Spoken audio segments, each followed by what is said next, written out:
Hi. This video is part of a build log series.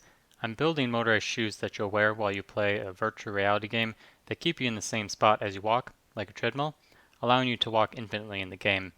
For now, I call them VR shoes, or omni shoes.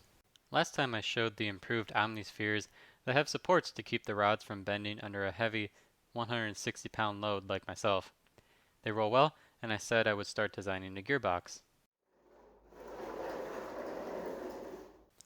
Here's the first gearbox I designed. The gearing ratio is about 3 to 1. Using double helix gears, I generated using an OpenSCAD script I got from Thingiverse. On the end is a sprocket that will drive a roller chain, which you'll see later on in this video. I was happy with the gearbox, except that it was a bit flimsy. The parts that hold the 8mm bearings on the ends would bend if I pushed on them. I was able to easily make the gearbox more rigid though. Here's the updated gearbox. You can see this is just one piece now, and that makes it much more rigid. And then the design, I just have 2 rows. Before I had 5. I only have 2 right now because that's all I need to test out the most important functionality. I need to test out just the gearbox and a couple rows together. Make sure that the roller chain works nicely, make sure these sprockets work nicely, the standoffs, make sure everything holds up. Once I make all the little tweaks that I need to this, then I can just duplicate this, add the other rows that I need to, add the other gearbox that I need to, and then all the electronics. But I stripped it down to just the bare essentials because I only want to print the minimum number of pieces I need to make sure, 90% that it's going to work. I don't want to design the whole shoe and then figure out that I need to tweak something with the rows and then I have to print a whole bunch of pieces over again. I just want the minimum number of pieces. Here's the first draft. So it's the gearbox up here. Use a compound gear in there. And when it rotates the omni-spheres down below the surface. It does that by using this chain here. It goes through the platform to the bottom, comes out there, and turns the 2 rows. This chain here, the second one, it's a bit loose, so I need to spread the rows out just a little bit. One of the rows was springy again, like in the last video where everything's not perfectly aligned. So I'm gonna maybe try and think of something else to do.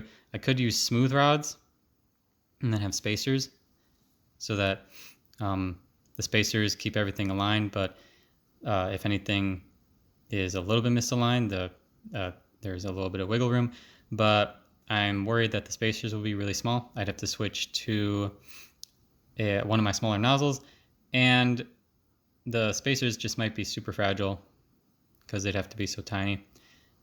So I like the threaded rod because it holds everything in place so that I don't have to deal with spacers, but I don't like the thread rod because if anything is even a little bit misaligned, it holds it in place.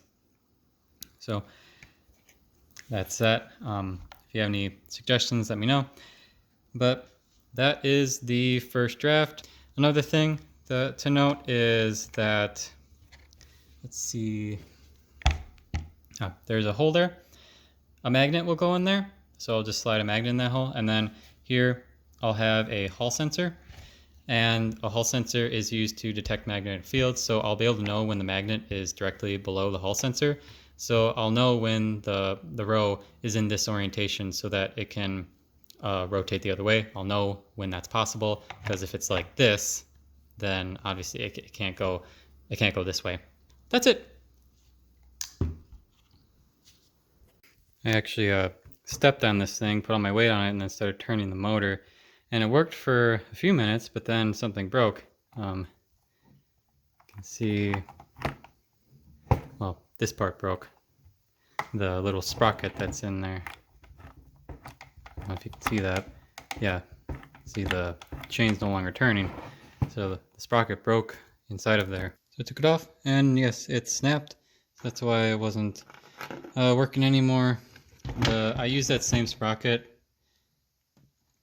here, here, here, here. So I'm worried that they'll break there as well, but they have to be small. The sprockets have to be small because the omni-spheres are small.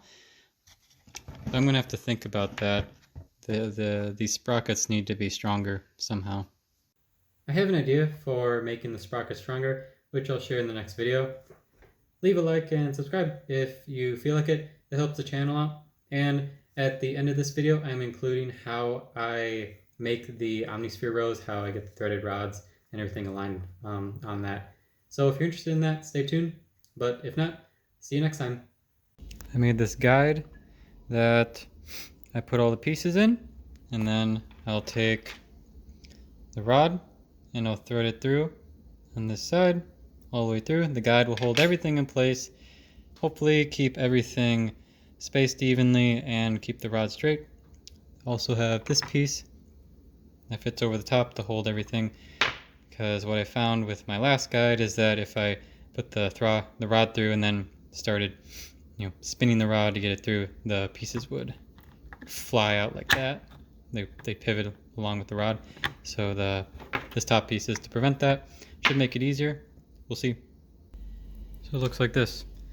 I have 2 rods going in already. And I just started from this end and drilled them all the way through.